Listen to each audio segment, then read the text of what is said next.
Oke, selamat pagi dan salam sejahtera semua. Eh, Pertama-tama, sebelum mulai perkuliahan, saya mohon maaf karena ternyata perkiraan saya kalau misalnya hari ini ada perkuliahan secara offline, karena keterbatasan eh, protokolnya mungkin masih bahaya ya, mengingat lonjakan penderita COVID akhir-akhir ini, terutama di Semarang, makanya terpaksa perkuliahan secara offline diundur. Nah, tapi tenang aja ya, kalau misalnya kalian nanti masih ada kesulitan terkait mata kuliah yang saya ampu, silahkan tanyakan di grup WA. Atau kalian bisa menggunakan media-media lainnya, atau kalau mau bisa main ke ruangan. Nah, sekali lagi saya mohon dapat dimaklumi karena memang ini di luar dari kuasa kami, karena memang ini adalah bencana yang global ya. Nah, berkaitan dengan mata kuliah kita hari ini, ya ini mata kuliah Hukum Laut Internasional. Kemarin di mata kuliah Hukum Perjanjian Internasional udah diisi sama Bu Nadia ya.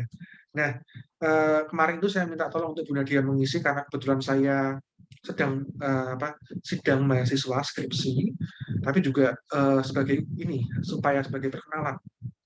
Karena nanti yang mengajar mata kuliah turunan dari hukum internasional, nggak cuma saya, tapi Bu Nadia ini, dan nanti beliau juga mengajar mata kuliah yang berhubungan dengan hukum pidana. Nanti kalian akan sering bertemu dengan beliau. Jadi ada 3 dosen baru, 2 udah kalian kenal banget ya, dengan Bu Zelin sama Pak Adit. Ini dosen ketiga ini dari Wuhan. Nah, berhubungan dengan mata kuliah kita, yaitu hukum laut internasional, saya sudah melihat absensi dan saya cukup kaget karena ternyata sudah 11 pertemuan. Yang perjanjian malah kemarin 10 ya, ini 11. Artinya tinggal 3 pertemuan lagi. Nah, sebenarnya kalau saya lihat materinya sih sebenarnya 2 aja cukup. Jadi mungkin hari ini, minggu depan kita udah 3, 11, 12, 13, 3 kali ya. Berarti minggu ini, minggu depannya lagi. Nah, berkaitan dengan mata kuliah kita hari ini, Hukum Laut Internasional, kemarin saya sudah memberikan perkuliahan secara langsung menggunakan media Zoom, terus kemudian hari ini saya terpaksa menggunakan media ini karena memang saya sedang mengisi sedang sidang skripsi. Ini saya ngerekam jam 11 malam ya, nggak apa, masih melek ya, berkat vitamin. Nah, berhubungan dengan mata kuliah Hukum Laut Internasional ini, memang banyak banget materi-materi yang menggunakan bahasa Inggris, sehingga kalian mesti banyak yang mengalami kesulitan. Terus, sarannya gimana Pak? Perdalamlah bahasa Inggris, karena bahasa Inggris ini merupakan uh, alat bagi kalian supaya nanti ketika kalian masuk ke dunia kerja, gampang. Percayalah, kepakai terus itu. Nah, kita lanjut ya. Kemarin saya sudah membahas panjang lebar terkait laut pedalaman ya. Nah, terkait laut pedalaman. Next yang menurut saya juga harus dibahas juga adalah terkait ini. Next apa namanya? Taraf selanjutnya. Kita sudah bahas mengenai laut pedalaman kayak gimana atau laut teritorial. Terus selanjutnya apa? Nah, ada namanya zona ekonomi eksklusif. Tapi sebelum kita bahas mengenai zona ekonomi eksklusif, kita harus tahu dulu yang namanya zona tambahan. Kemarin banyak teman-teman yang masih belum paham apa sih itu zona tambahan. Nah, saya kasih gambaran sederhana ya. Saya tak buka Paint biar kalian ini.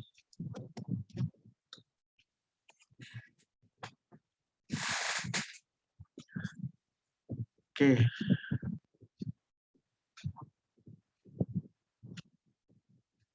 Nah, ini saya buka Paint supaya kalian bisa paham dan bisa melihat gambarnya kayak gimana.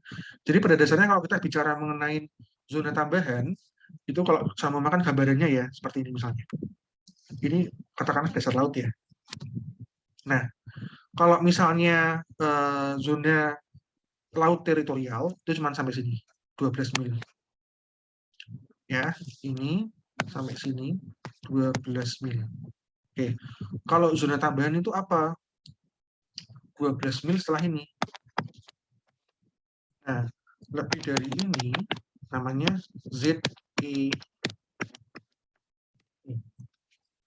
ZEE ya. Nah, lebih dari ini namanya ZEE. Nah, kita tahu dulu nih. Jadi apa sih laut teritorial itu? Laut teritorial ini merupakan laut di mana kalian di mana negara tadi itu memiliki kedaulatan penuh terhadap laut tadi.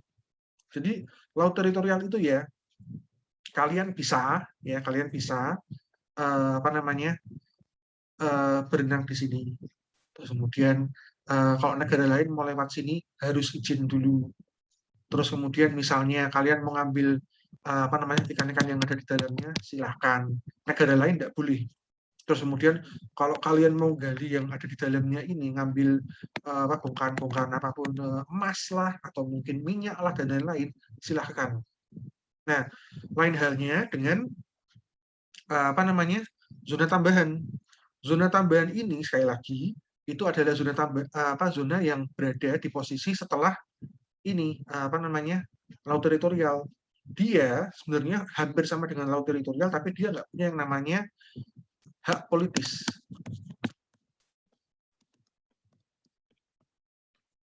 Nah, apa sih itu hak politis? Jadi simpelnya laut apa namanya zona tambahan ini orang-orang boleh nih mancing di sana dan lain-lain. Tapi kalau misalnya ada kapal yang lewat, ya, ada kapal yang lewat diperbolehkan. Oke ya. Nah, itu zona tambahan. Ya. Di sini apa namanya? Itu 12 mil. Oke. Terus yang next yang akan kita bahas selanjutnya adalah apa? Zona ekonomi eksklusif. Apa sih itu? Apa namanya? Economical Exclusive Zone ya, EEZ atau bahasa Inggrisnya. Nah, apa sih itu zona ekonomi eksklusif? Zona ekonomi eksklusif itu adalah wilayah ya yang berada persis setelah ini. Dia dihitung 200 mil dari titik terluar pantai.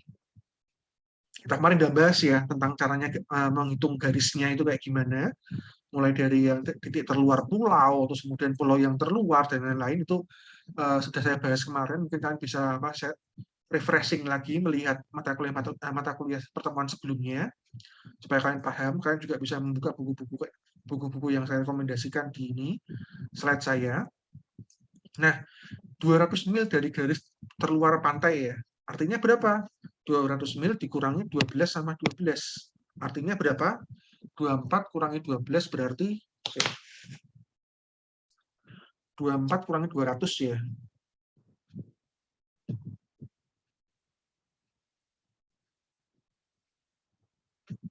176 meter. 176 mil. 176 mil. Nah, ini adalah luas ZEE. Jadi apa sih yang membedakan antara laut teritorial dengan ZEE? Nah, ZEE ini merupakan rezimnya zamannya, bentar.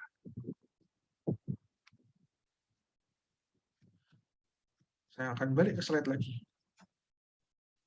Nah, ini baru pertama kali terkenal itu pas perumusan apa namanya UNCLOS yang ketiga. Saya mungkin tidak pernah membahas sebelumnya bahwa hukum laut internasional itu berhubungan erat dengan yang namanya UNCLOS. Nah, UNCLOS itu apa sih? United Nations Convention on the Law of the Sea. Fungsinya apa? Nah, hukum laut internasional ini apa namanya? UNCLOS ini ya fungsinya untuk ini menjembatani antara kepentingan para negara-negara terkait laut. Ya.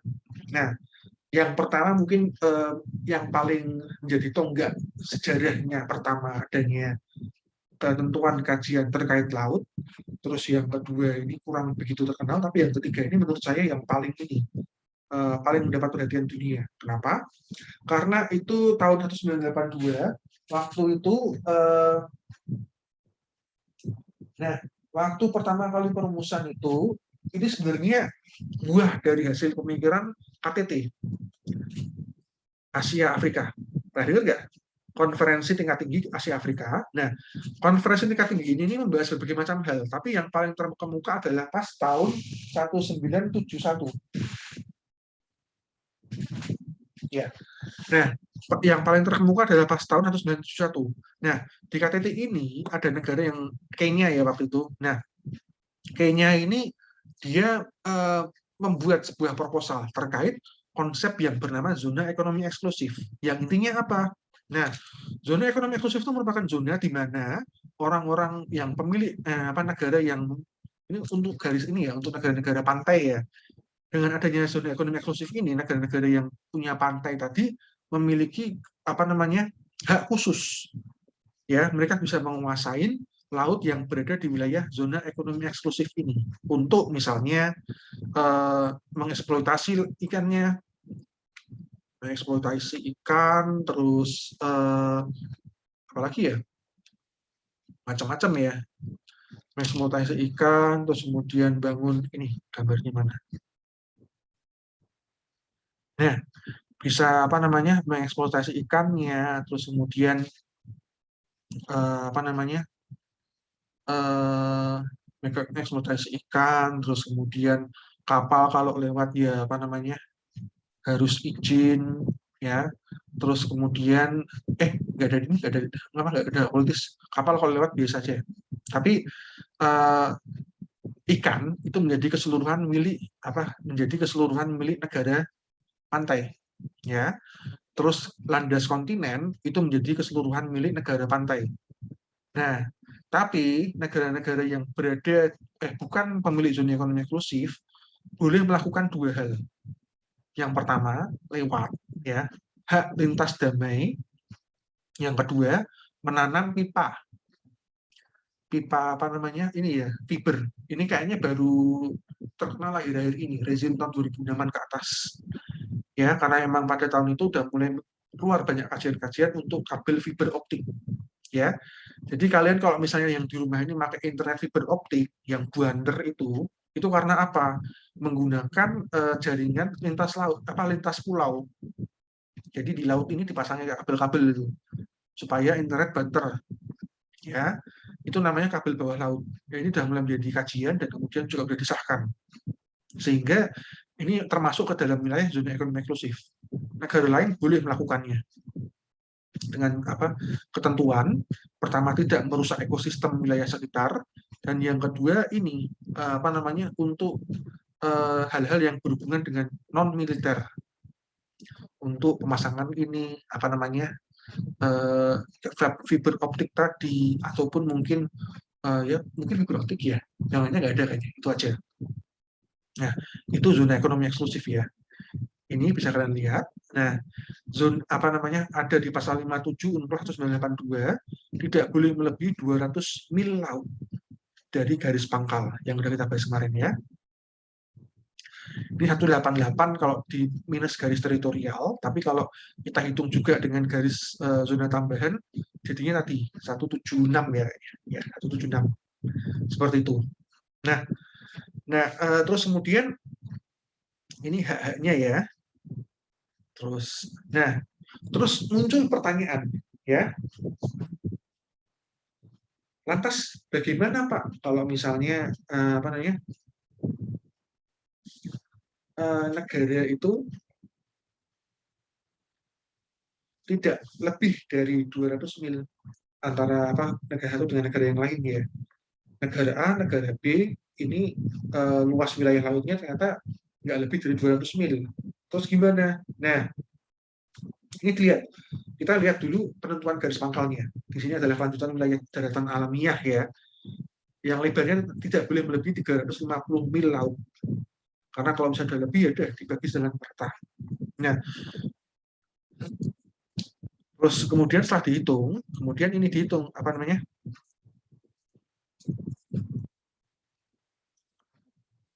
kemudian dilakukan yang namanya dural.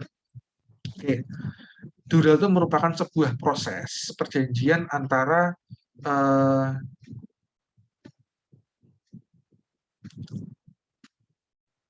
saya pakai gambar aja ya biar ini gampang.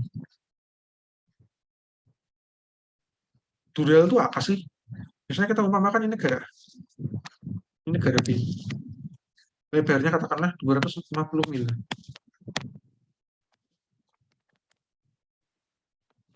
Nah, ini negara A, negara B. Ini lebarnya ini 250 mil ya. Dari sini sampai sini itu 250 mil. Terus caranya biar adil gimana? Nah, mungkin kan akan bilang, oh iya Pak, apa namanya, dibagi aja sama rata. 250 mil, 250 mil. Katakanlah 125, 125. Faktanya dalam zona apa namanya, kalau kita bicara mengenai hukum laut internasional, jauh berbeda. Nah, berbeda gimana Pak? Jadi pada dasarnya kalau kita bicara mengenai zona ekonomi eksklusif, yang jadi permasalahan utama itu adalah bagaimana cara menguasai ikan. Sekarang pertanyaannya kalau misalnya ya dari dua ini yang paling banyak ikannya di sini, ini nggak bagi negara B. Nah, maka dari itu dilakukanlah dural. Dural ini merupakan salah satu jenis perjanjian internasional di mana apa namanya kedua belah negara ini sepakat menghitung apa namanya garis pangkalnya dari mana untuk zona ekonomi eksklusif. Jadi ketika itu berada di bawah lebih dari apa kurang dari 350 mil dihitung berdasarkan kesepakatan kedua belah negara. Kalau tiga negara gimana Pak? Atau mungkin empat negara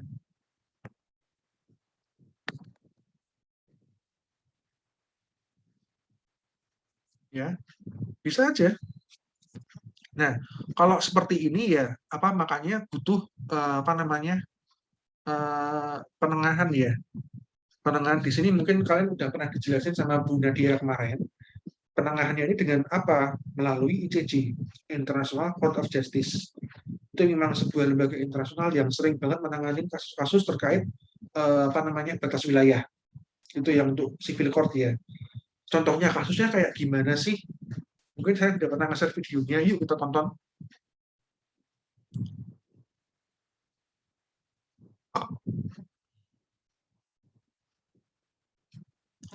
Ini yang udah apa ya?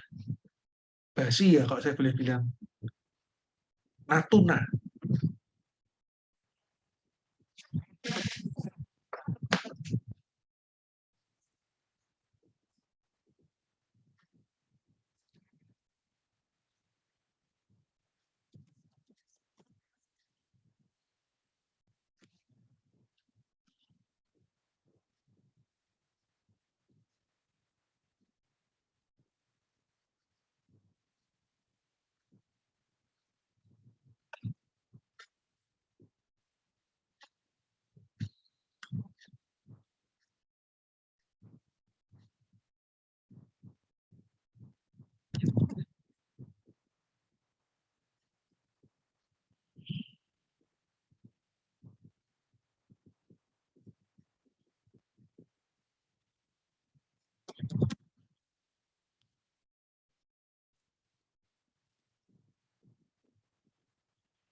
Oke, nah kira-kira seperti itu.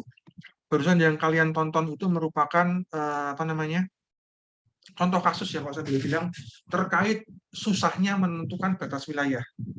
Nah, kasusnya waktu itu sebenarnya bukan cuma sengketa antara Indonesia dengan apa namanya ini ya apa namanya Indonesia dengan Cina, karena waktu itu ada Indonesia, Filipina, Singapura, Malaysia. So, tolong dikoreksi ya, itu ada 5 negara lebih yang bersengketa terkait ini punyanya siapa, ya. Ini apa namanya menimbulkan banyak polemik ya, banyak yang ngomong, oh ini punya saya, bukan ini punya saya. Terus kemudian apa? Bentar. Hal ini kemudian menimbulkan banyak polemik ketika Cina ikut nimbrung di sini. Nimbrung gimana? Nah, jadi pada waktu itu, nah, nah, jadi pada waktu itu Cina nimbrung terus kemudian mengklaim itu sebagai wilayah mereka. Dengan dasar apa? Bahwa kalau misalnya laut itu merupakan zona perikanan tradisional. Oke, jadi dengan kata lain, Cina apa namanya? Cina tuh kayak apa namanya mengingkari ya, kalau saya boleh bilang mengingkari apa yang ada di rezim hukum laut internasional saat ini, di mana ada zona ekonomi eksklusif ya. Nah, Cina ngomong ini nggak adil zona ekonomi eksklusif. Nah, kenapa nggak adil? Karena Cina berasumsi bahwa laut ini sudah dia gunakan selama bertahun-tahun, ribuan tahun bahkan dari zaman dinasti Tang katanya. Terus apa namanya udah nggak ada yang komplain. Terus kemudian ketika ada apa namanya kajian-kajian tahun 80 itu saya bilang ya tentang zona ekonomi eksklusif, Cina nggak setuju. Dan ini sampai sekarang ya. Saya ada gambarnya sih, mana ya? Natuna, Natuna, Natuna. Ada gambarnya saya harusnya. Oh nggak ada. Tapi cukup luas banget ya. Nah ini gambarnya nih. Lautnya di sini ya. Yang ini sampai sini. Ini yang jadi permasalahan. Nah Indonesia diuntungkan karena punya pulau di sini. Pulau Natuna, Kepulauan Natuna ya. Kepulauan Natuna. Nah, karena ada pulau di sini, itu jadi milik Indonesia. Tapi Cina mengklaim selama ini mancing di sini tidak ada masalah kok. Kok baru sekarang dipermasalahkan seperti itu. Dan apa udah nggak terhitung berapa banyak kapal yang ini apa namanya ditemukan mancing di sana. Bahkan ada yang dikawal sama militer Cina seperti itu. Yang saya boleh bilang ini memang merupakan hal yang nggak adil ya. Maka dari itu harusnya ini juga menjadi salah satu perjanjian dalam Dural tadi saya bilang. Dari mana?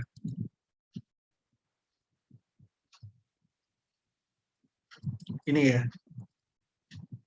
Nah, jadi ada di apa namanya artikel 38 of the Statute of International Court of Justice, di mana apa namanya pembagian continental shelf between states yang menentukan apa namanya zona ekonomi eksklusif itu apa namanya dilaksanakan berdasarkan perjanjian dengan menganut rezim hukum internasional dalam hal ini hukum laut internasional.